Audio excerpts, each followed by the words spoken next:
true story way sheekada meel ku qoran laba wiil saaxiibo ahaa jireen waxay saaxiib ku ahaa jireen gabdhaha yarka inay ka waalaan waxay leeyihiin waa ku guursanaya waa ka yeelaya guryaha ku balansan jireen guriga marka ku balamiyaan kaliya ka shaqeynaya waxba meesha lagu sameynaya kadib waxay leeyihiin hadhow celiya orna dhaaf waxa ku guursanayna malaha cunuga fudeedka badan leh gabdhihii saas niyadda uga jabi jirtay maalin maalmaha kamid ah waxaa dhacday labadii wiil mid kamid ah ayaa wuxuu bartay gabar aad shiiq u ah oo aad u dhorsan laakiin geed dheeri geed gaaban wuxuu u koray sidoo gabadhaas gurigii asaga ahay loo geey lahay oo gabdhihii kale dhan la geeyay gabadhii way ka diiday markaas wax kasta u sheegay ka diiday maalin dambe wuxuu dhahay aniga waa iskuursanayna xitaa guriga noo diyaariyay guriga raba inaan ku soo tuso haye way dhaad waqti ma haystii gurigii soo tuso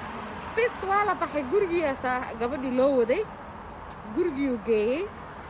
wuxuu dhahay sharaad iyo waxbaa noo soo qabanayay sii fadhi guriga kor kaga xiray oo baxay markuu baxay waxa dhacday